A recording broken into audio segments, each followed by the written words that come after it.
ನೀವು ರುದ್ರಮಣಿ ಹ್ಮ್ ಅವರಿಗೆ CID ಅವ್ರ ರುದ್ರಮಣಿ ಅವರಿಗೆ ಹೇಳಿದ್ರಾ ಸೆಕ್ಷುವಲ್ ಇಂಟರ್ಕೋರ್ಸ್ ಆಗಿಲ್ಲ ಅಂತ? ಅವ್ರು ಕ್ಲಿಯರ್ ಆಗಿ ಹೇಳಿದ್ದಾರೆ, ಡಾಕ್ಟರ್ ರಶ್ಮಿ ಅವರು ಕ್ಲಿಯರ್ ಆಗಿ ಹೇಳಿದ್ರೆ, ನಾನು ಯಾವತ್ತೂ ಕೂಡ ಹಂಗೆ ಹೇಳಿಲ್ಲ, ಸೆಕ್ಷುವಲ್ ಇಂಟರ್ಕೋರ್ಸ್ ಆಗಿಲ್ಲ ಅಂತ ನಾನು ಯಾವತ್ತೂ ಕೂಡ ಹೇಳಿಲ್ಲ ಅಂತ ಹೇಳ್ತಾರೆ.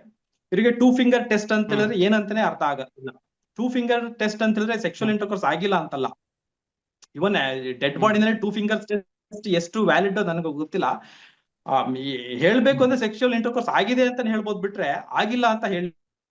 ರಶ್ಮಿ ಅವರು ಕೂಡ ಅದನ್ನ ಹೇಳಿದರೆ, ನಾನು CID ರುದ್ರಮಣಿ ಅವರಿಗೆ ಯಾವತ್ತೂ ಕೂಡ ಹೇಳಿಲ್ಲ ಸೆಕ್ಷುವಲ್ ಇಂಟರ್ಕೋರ್ಸ್ ಆಗಿಲ್ಲ ಅಂತ, ನಾನು ಯಾವತ್ತೂ ಕೂಡ ಹೇಳಿಲ್ಲ ಅನ್ನೋದು ಅವರು ಹೇಳ್ತಾರೆ. ಅದು ಬೇಕಾದ್ರೆ ಡಾಕ್ಯುಮೆಂಟ್ ಕೂಡ ನೀವು ನಿಮ್ಗೆ ಕಳಿಸ್ತೀನಿ, ಅದನ್ನ ನೋಡ್ಬೋದು. ನಾನು ಗಮನಿಸಿದ್ದೇನೆ ಅದರಲ್ಲಿ. ಓಕೆ, ಅಂದ್ರೆ ಪೋಸ್ಟ್ ಮಾರ್ಟಮ್ ಪ್ರಕ್ರಿಯೆಯಲ್ಲಿ ಸಾಕಷ್ಟು ಲೋಪದೋಷಗಳು ಕಂಡು ಬಂತು, ಸಾಕಷ್ಟು ಎಡವಟ್ಟಾಯ್ತು. ಉದ್ದೇಶಪೂರ್ವಕವಾಗಿಯೋ ಅಥವಾ ಅನನುಭವದ ಕಾರಣಕ್ಕಾಗಿಯೋ ಅಥವಾ ಯಾವ ಒತ್ತಡದ ಕಾರಣಕ್ಕಾಗಿಯೋ ಗೊತ್ತಿಲ್ಲ.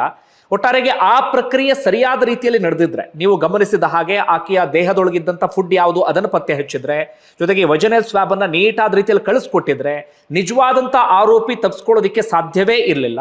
ಆದರೆ ಬಹಳ ಕ್ಲಿಯರ್ ಕಟ್ ಆಗಿ ಗೊತ್ತಾಗುತ್ತೆ, ನಾವೆಲ್ಲರೂ ಕೂಡ ಗಮನಿಸಿದ ಹಾಗೆ ನೀವು ಹೇಳ್ತಾ ಇರುವ ಹಾಗೆ ಪೋಸ್ಟ್ ಮಾರ್ಟಮ್ ಪ್ರಕ್ರಿಯೆ ಸರಿಯಾದ ರೀತಿಯಲ್ಲಿ ನಡೆದಿಲ್ಲ. ಡಾಕ್ಟರ್ ಎಡವಟ್ಟೋ, ಪೊಲೀಸರು ಎಡವಟ್ಟೋ, ಯಾರು ಎಡವಟ್ಟೋ ಗೊತ್ತಿಲ್ಲ. ಆ ಕಾರಣಕ್ಕಾಗಿ ಈ ಕೇಸ್ ಆರಂಭಿಕ ಹಂತದಲ್ಲೇ ಹಳ್ಳ ಹಿಡಿದು ಹೋಯ್ತು ಅಥವಾ ದಿಕ್ಕು ತಪ್ಪು ಬಿಡ್ತು ಅಂತ ಬಹಳ ಸ್ಪಷ್ಟವಾಗಿ ಗೊತ್ತಾಗುತ್ತೆ. ಹಾಗಾದ್ರೆ ಕರೆಕ್ಟ್. ನಾವ್ ಎಷ್ಟು ವರ್ಷ ಇನ್ವೆಸ್ಟಿಗೇಷನ್ ಮಾಡಿದ್ರು, 10 ವರ್ಷ ಮಾಡ್ಲಿ 20 ವರ್ಷ ಮಾಡ್ಲಿ, ಈ ಎವಿಡೆನ್ಸ್ ಮೇಲೆ ನಾವ್ ಇನ್ವೆಸ್ಟಿಗೇಷನ್ ಮಾಡ್ಬೇಕು, ಬಿಟ್ಟು ಅದು ಬಿಟ್ಟು ಬೇರೆ ಏನೂ ಇರೋದಿಲ್ಲ. ಪೋಸ್ಟ್ ಮಾರ್ಟಮ್ ಉದ್ದೇಶಪೂರ್ವಕವಾಗಿ ಮಾಡಿದ್ರು ಅನ್ನೋದು ನನಗೆ ಹೇಳಲಿಕ್ಕೆ ಆಗೋದಿಲ್ಲ. ಸ್ವಲ್ಪ ನೆಗ್ಲೆಕ್ಟ್ ಇರ್ಬೋದು, ಏನಾಗುತ್ತೆ ಅನ್ನೋ ಒಂದು ನೆಗ್ಲೆಕ್ಟ್, ಒಂದು ಹುಂಬುತನ, ಸರಿಯಾದ ರೀತಿಯಲ್ಲಿ ಮಾಡಿಲ್ಲ ಅವರು. ಮಾಡಿದ್ರೆ ಇದನ್ನ ನೀಟಾಗಿ ಗೊತ್ತಾಗೋದು ಅಂತ ಹೇಳ್ಬೋದು. ಮತ್ತೆ ಇದರಲ್ಲಿ ಒಂದು 3 ಪಾಯಿಂಟ್ ಅಲ್ಲಿ ನಾನು ನಿಮ್ಗೆ ಡಾಕ್ಯುಮೆಂಟ್ ಕಳಿಸ್ತೀನಿ. ಅದರಲ್ಲಿ ಡಾಕ್ಟರ್ ರಶ್ಮಿ ಅವರು ಮತ್ತೆ ಡಾಕ್ಟರ್ ಆದಮ್ ಅವರು ಹೇಳ್ತಾರೆ, ಸರಿಯಾದ ಲೈಟಿಂಗ್ ವ್ಯವಸ್ಥೆ ಇರ್ಲಿಲ್ಲ ಅಂತ. ನಾನು ನಿಮ್ಗೆ ಅದ್ರ ಬಗ್ಗೆ ಡಾಕ್ಯುಮೆಂಟ್ ಕಳಿಸ್ತೀನಿ. ಎಲ್ಲಿ ಹೇಳ್ತಾರೆ ಅಂತ ಹೇಳಿದ್ರೆ, ಡಾಕ್ಟರ್ ರಶ್ಮಿ ಅವರಿಗೆ ಡೈರೆಕ್ಟ್ ಆಗಿ ಕೇಳ್ತಾರೆ CBI ಅವರು, ನಿಮಗೆ ಲೈಟಿಂಗ್ ವ್ಯವಸ್ಥೆ ಸರಿ ಇತ್ತ ಪೋಸ್ಟ್ ಮಾರ್ಟಮ್ ಅಲ್ಲಿ ಅಂತ. ಅವ್ರು ಹೇಳ್ತಾರೆ ಅಷ್ಟೊಂದೇನ್ ಚೆನ್ನಾಗಿರ್ಲಿಲ್ಲ, ಸಾಧಾರಣವಾಗಿತ್ತು ಅಂತ. ಮತ್ತೆ ಡಾಕ್ಟರ್ ಆದಮ್ ಅವರು ಒಂದು ತುಂಬಾ ಇಂಪಾರ್ಟೆಂಟ್ ಪಾಯಿಂಟ್ ನ ಮಿಸ್ ಮಾಡಿದ್ದಾರೆ. ಸೌಜನ್ಯನ ಕಟ್ಟಾಕಿರೋದು ಎಡಗೈ, ಸರಿ, ಎಡಗೈಯನ್ನ ಸೌಜನ್ಯನ ಕಟ್ಟಾಕಿರೋದು.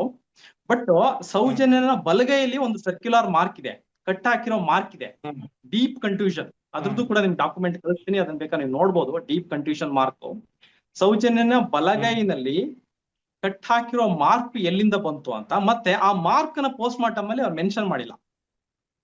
ಅದು ಫೋಟೋದಲ್ಲಿ ಕ್ಲಿಯರ್ ಆಗಿದೆ, ಆ ಮಾರ್ಕ್ ನ ಪೋಸ್ಟ್ ಮಾರ್ಟಮ್ ಅಲ್ಲಿ ಮೆನ್ಷನ್ ಮಾಡಿಲ್ಲ. ಅದಕ್ಕೆ ಅವ್ರು ಕೇಳ್ತಾರೆ, ಯಾಕೆ ನೀವು ಇದನ್ನ ಮಾರ್ಕ್ ನ ಮೆನ್ಷನ್ ಮಾಡಿಲ್ಲ ಅಂತ ಹೇಳಿದ್ರೆ, ಅದು ನಮ್ಗೆ ಆ ಲೈಟಿಂಗ್ ವ್ಯವಸ್ಥೆಯಲ್ಲಿ ಸರಿಯಾಗಿ ಕಾಣ್ಲಿಲ್ಲ ಅಂತ ಅವ್ರು ಹೇಳ್ತಾರೆ ಒಂದ್ ಕಡೆ.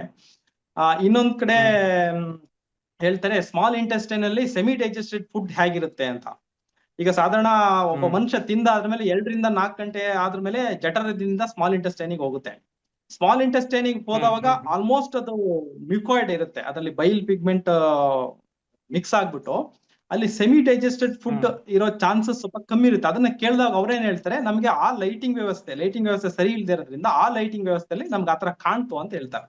ಅಂದ್ರೆ ಒಂದು ಕ್ಲಿಯರ್ ಇದ್ರಲ್ಲಿ ಅಲ್ಲಿ ಸ್ವಲ್ಪ ಲೈಟಿಂಗ್ ವ್ಯವಸ್ಥೆ ಸರಿ ಇರ್ಲಿಲ್ಲ ಅಂತ. ಸರಿ, ಇನ್ನೊಂದು ಹೇಳಿದ್ರೆ ಲೈಟಿಂಗ್ ವ್ಯವಸ್ಥೆ ಸರಿ ಇಲ್ಲ ಅಂತ ಅವ್ರೇನೋ ನಿಜವಾದ ಆರೋಪಿಗೆ ಹೆಲ್ಪ್ ಮಾಡ್ತಾರೆ ಅಂತ ನಾನು ಹೇಳ್ತಾ ಇಲ್ಲ, ಬಟ್ ಸರಿಯಾದ ರೀತಿಯಲ್ಲಿ ಪೋಸ್ಟ್ ಮಾರ್ಟಮ್ ಮಾಡ್ಬೋದಿತ್ತು. ಒಂದು ಸರಿಯಾದ ಲೈಟಿಂಗ್ ವ್ಯವಸ್ಥೆಗಳನ್ನ ಇಟ್ಕೊಂಡು, ಇನ್ನೊಂದು ಅವರು ಫಾರೆನ್ಸಿಕ್ ಎಕ್ಸ್ಪರ್ಟ್ ಹತ್ರ ಒಂದೇ ಬಾಡಿನ ಪಕ್ಕದ ನಿಯರೆಸ್ಟ್ ಗವರ್ಮೆಂಟ್ ಆಸ್ಪತ್ರೆಗೆ ಕಳಿಸ್ಬೋದಿತ್ತು, ಅಥವಾ ನಿಯರೆಸ್ಟ್ ಮೆಡಿಕಲ್ ಕಾಲೇಜ್ ಇಂದ ಅವರು ಫಾರೆನ್ಸಿಕ್ ಡಾಕ್ಟರ್ನ ಆ ಸ್ಪಾಟ್ಗೆ ಕರ್ಸಿ ಮಾಡಿಸಿದ್ದು ಒಳ್ಳೆದಿತ್ತು. ಮತ್ತೆ ವಿಡಿಯೋಗ್ರಾಫ್ ಅನ್ನು ಕೂಡ ಮಾಡಿಲ್ಲ.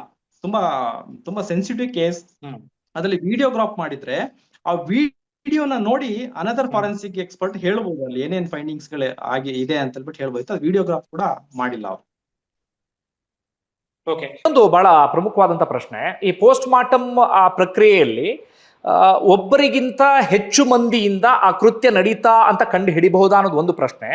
ಮತ್ತೊಂದು, ಆ ವಿಚಾರ ಏನಾದರೂ ಪ್ರಸ್ತಾಪ ಆಗಿದೆಯಾ? ನಾನು ಜಜ್ಮೆಂಟ್ ಕಾಪಿಯಲ್ಲಿ ಓದ್ತಿರುವಾಗ ಡಾಕ್ಟರ್ ಆದಮ್ ಅವರು ಒಂದು ಕಡೆಯಿಂದ ಹೇಳ್ತಾರೆ, ಒಬ್ಬರಿಗಿಂತ ಹೆಚ್ಚು ಮಂದಿಯಿಂದ ಆಗಿರಬಹುದು ಎನ್ನುವ ರೀತಿಯಲ್ಲಿ ಅವ್ರು ಹೇಳ್ತಾರೆ. ಅದನ್ನ ಇನ್ನಷ್ಟು ವಿವರಿಸೋದಾದ್ರೆ ಅಥವಾ ಜನರ ಮುಂದೆ ಹೇಳ್ತಾ ಹೋಗೋದಾದ್ರೆ?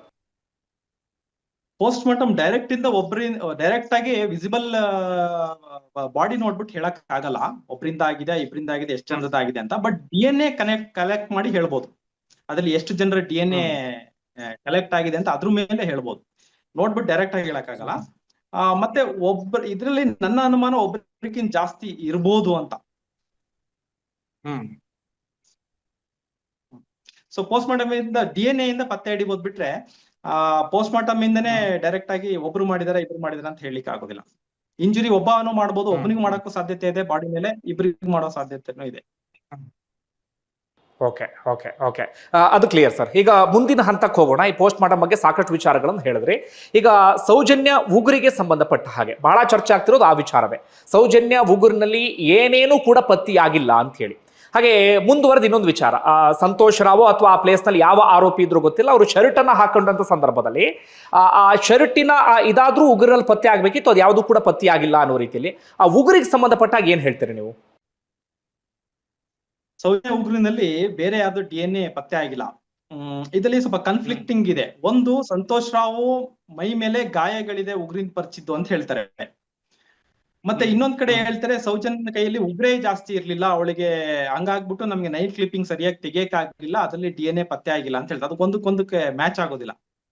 ಒಂದ್ ವೇಳೆ ಅದರಲ್ಲಿ ಒಬ್ಬ DNA ಎಕ್ಸ್ಪರ್ಟ್ ಕೂಡ ಅದನ್ನ ವಿಟ್ನೆಸ್ ಮಾಡ್ತಾರೆ CBI ಕೋರ್ಟ್ ಅಲ್ಲಿ. ನಾನು ನಿಮ್ಗೆ ಅದನ್ನ ಡಾಕ್ಯುಮೆಂಟ್ ಕೂಡ ಕಳಿಸ್ತೀನಿ, ಅದನ್ನ ತೋರಿಸಿ. ಅವ್ರು ಹೇಳ್ತಾರೆ ಸೌಜನ್ಯ ಒಂದ್ ವೇಳೆ ಪರಿಚಿದ್ರೆ, ಸಂತೋಷ್ ರಾವ್ನ ಯಾರನ್ನ ಆರೋಪಿನ ಪರಿಚಿದ್ರೆ ಅದ್ರ DNA ಕಂಡು ಬರ್ಬೇಕಿತ್ತು ಸೌಜನ್ಯ ಉಗುರಿನಲ್ಲಿ ಅಂತ ಹೇಳ್ತಾರೆ. ಅದನ್ನ ಕಂಡು ಬಂದಿಲ್ಲ. ಒಂದು, ಇನ್ನೊಂದು ಏನ್ ಹೇಳ್ತಾರೆ, ಅದು ಮಳೆ ಇರೋದ್ರಿಂದ ತೊಳೆದು ಹೋಗಿರ್ಬೋದು ಅಂತ. ಆ ಫೋಟೋನ ನೋಡಿದ್ರೆ ಕ್ಲಿಯರ್ ಆಗಿ ಕಾಣುತ್ತೆ, ಗೊತ್ತಾಗುತ್ತೆ ನಿಮ್ಗೆ. ಅವಳ ಎಡಗೈ ಏನಿದೆ ಮಡ್ಚ್ಕೊಂಡಿದಲ್ಲ ಒಳಗಡೆ, ಅದು ಉಗುರುಗಳು ಸ್ವಲ್ಪ ಒಳಗ್ ಹೋಗಿದಾವೆ. ಅದ್ರಲ್ಲಿ ತೊಳೆದು ಹೋಗಷ್ಟು ರೀತಿನಲ್ಲಿ ಇರೋದಿಲ್ಲ. ಅಲ್ಲಿ ಅವಳು ಬಿದ್ದಿರೋ ಜಾಗದಲ್ಲಿ ಒಂದು ಚೀಟಿ ಇರುತ್ತೆ, ಆ ಚೀಟಿ ಕೂಡ ನೆಂದಿಲ್ಲ, ಅಳಿಸೋಗಿಲ್ಲ ಅದ್ರಲ್ಲಿರೋ ನಂಬರ್. ಹಾಗಾಗಿ ಅಂತ ದೊಡ್ಡ ಮಳೆ ಏನು ಬಂದಿಲ್ಲ ಅವತ್ತು. ಅವಳ ಉಗುರು ತೊಳೆದು ಹೋಗಷ್ಟು, ಉಗುರಲ್ಲಿರೋ DNA ಇದ್ರ ಒಳಗಡೆ ನೀರು ಹೋಗಿ ತೊಳೆದು ಹೋಗಷ್ಟೇನು ಮಳೆ ಬಂದಿಲ್ಲ. ಅಲ್ಲಿ ಅವಳ ಆರೋಪಿಯ DNA ಬರ್ಬೇಕಿತ್ತಲ್ಲಿ, ಬಂದಿಲ್ಲ. ಮತ್ತೆ ಇನ್ನೊಂದು ಇಂಟರ್ವ್ಯೂನಲ್ಲಿ ನೋಡಿದ್ದೆ, ಅವ್ರು ಸಂತೋಷ್ ರಾವ್ ಬೆನ್ನ ಹಿಂದ್ಗಡೆ ಗಾಯ ಇದೆ, ಎತ್ತಾಕೊಂಡು ಹೋಗ್ಬೇಕಾದ್ರೆ. ಅದು ಒಬ್ಬ ಹುಡುಗಿನ ಎತ್ತಾಕೊಂಡು ಹೋದವಾಗ ಹಿಂದ್ಗಡೆಯಿಂದ ಮೇಲ್ಗಡೆ ಪರಿಚಿದವಾಗ ಯಾವ ತರ ಗಾಯ ಇರುತ್ತೋ ಆ ತರ ಗಾಯ ಇರುತ್ತೆ ಅಂತ ಹೇಳ್ತಾರೆ. ಆ ತರ ಗಾಯ ಸಂತೋಷ್ ರಾವ್ ನಲ್ಲಿ ಎಲ್ಲಿ ಇಲ್ಲ, ಆ ತರ ಗಾಯ ಇಲ್ಲ ಅವ್ರು ಹೇಳೋ ತರ. ಇವನ್ ಮಹಾಬಲ ಶೆಟ್ಟಿ ಅವರೇ ನೂನ್ ಸರ್ಟಿಫಿಕೇಟ್ ಇದೆ, ಅದ್ರಲ್ಲೂ ಕೂಡ ಇಲ್ಲ. ಅವನಿಗೆ ಸ್ವಲ್ಪ ಮೇಲ್ಗಡೆ ಇಲ್ಲಿ ಗಾಯ ಇದೆ, ಬೆನ್ನು ಪೂರ್ತಿ ಪರಿಚಿರುವಂತ ಗಾಯಗಳು ಏನು ಇಲ್ಲ. ಓಕೆ ಓಕೆ ಇನ್ನೊಂದು ಪ್ರಶ್ನೆ. ಈಗ ನಾನು ಜನಸಾಮಾನ್ಯರಿಗೆ ಅರ್ಥ ಆಗ್ಲಿ ಅಂತ ಕೇಳ್ತಿರೋದು, ಆರೋಪಿಗಳೇನಾದ್ರೂ ಶರ್ಟ್ ಅನ್ನ ಧರಿಸಿದ್ರೆ ಉಗುರಿನಲ್ಲಿ ಆ ಶರ್ಟಿನ ಇದು ಕೂಡ ಪತ್ತೆ ಆಗುತ್ತಾ ಅಂತ? ಅಂದ್ರೆ ಪರಿಚಯದ ಸಂದರ್ಭದಲ್ಲಿ ಆ ಶರ್ಟ್ ಸಮೇತ ಏನಾದ್ರು ಉಗುರಲ್ಲಿ ಬಂದ್ರೆ ಅದು ಪತ್ತೆ ಆಗುತ್ತಾ? ಇಲ್ಲಿ ಏನಾದ್ರು ಅದು ಪತ್ತೆ ಆಗಿದೆ ಹೇಗೆ ಅಂತ? ಶರ್ಟ್ ಫೈಬರ್ ಪತ್ತೆ ಆಗುತ್ತೆ, ಆಗ್ಲೇಬೇಕಂತಿಲ್ಲ, ಆಗೋ ಚಾನ್ಸಸ್ ಇರುತ್ತೆ. ಇದರಲ್ಲಿ ಯಾವುದೇ ರೀತಿಯ ಶರ್ಟ್ ಫೈಬರ್ ಪತ್ತೆ ಆಗಿಲ್ಲ, ಇದರಲ್ಲಿ ಇಲ್ಲ. ಸೌಜನ್ಯನ DNA ಬಿಟ್ಟು ಬೇರೆ ಏನೂ ಇಲ್ಲ. ಓಕೆ, ಈಗ ಸೌಜನ್ಯ ವಿಚಾರದಿಂದ ಈಗ ಸಂತೋಷ್ ರಾವ್ ವಿಚಾರಕ್ಕೆ ಬರ್ತೀನಿ. ಮೊದಲಿಗೆ ಸಂತೋಷ್ ರಾವ್ ಫಿಮೋಸಿಸ್ಸು, ಆತರ ದೇಹದ ಮೇಲೆ ಗಾಯ, ಅದೆಲ್ಲವೂ ಕೂಡ ಆಮೇಲೆ ಬರೋಣ. ಸಂತೋಷ್ ರಾವ್ ಪಂಚಿಯಲ್ಲಿ ಒಂದಷ್ಟು ಕೂದಲುಗಳೆಲ್ಲವೂ ಕೂಡ ಪತ್ತೆ ಆಗತ್ತೆ. ಆ ಕೂದಲಿಗೆ ಸಂಬಂಧಪಟ್ಟಾಗ ನೀವೇನ್ ಹೇಳ್ತೀರಿ ಸರ್, ನೀವು ಕಂಡುಕೊಂಡ ಹಾಗೆ? ಅಲ್ಲಿ ಸಂತೋಷ್ ರಾವ್ ಪಂಚದಲ್ಲಿ 6 ಕೂದಲುಗಳು ಕಂಡು ಬರುತ್ತೆ. DNA ಎಕ್ಸ್ಪರ್ಟ್ ಗಳ ಪ್ರಕಾರ ಸಂತೋಷ್ ರಾವ್ ಪಂಚದಲ್ಲಿ 6 ಕೂದಲು ಇರುತ್ತೆ. ಅದರಲ್ಲಿ 3 ಕೂದಲು ಸಂತೋಷ್ ರಾವ್, ಇನ್ನು 3 ಕೂದಲಲ್ಲಿ 2 ಕೂದಲು DNA ಟೆಸ್ಟ್ ಮಾಡ್ಲಿಕ್ಕೆ ಯೋಗ್ಯ ಇಲ್ದೋ ಅಂತವು. ಅದ್ರಲ್ಲಿ ಯಾವ್ದು ಅಂತ DNA ಗೊತ್ತಾಗಲ್ಲ, 2 ಲೆಸ್ ಆಯ್ತು. ಇನ್ನು ಉಳಿದಿದ್ದ ಇನ್ನೊಂದು ಕೂದಲು ಇನ್ನೊಬ್ಬ ಗಂಡಸಿಗೆ ಸಂಬಂಧಪಟ್ಟಿರುವಂತ ಕೂದಲು. ಇದು ತುಂಬಾ ಕ್ರೂಷಿಯಲ್ ಆಗುತ್ತೆ.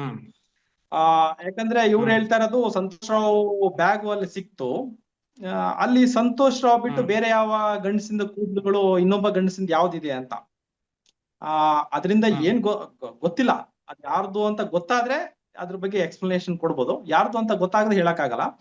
ಈಗ ಬ್ಯಾಗ್ ಸಂಬಂಧ ಹೇಳ್ಬೇಕಂತ ಹೇಳಿದ್ರೆ, ಅವರು ಸಂತೋಷ್ ರಾವ್ ಹಿಡಿಬೇಕಾದ್ರೆ ಅವನ ಕೈಯಲ್ಲಿ ಬ್ಯಾಗ್ ಇತ್ತು ಅಂತ ಅಲ್ಲೊಬ್ರು witness, I think Ashrith Jain ಯಾರೋ ಒಬ್ರು ಹೇಳಿದ್ದಾರೆ, ಅವ್ನ್ ಹಿಡಿದವ್ರೆ.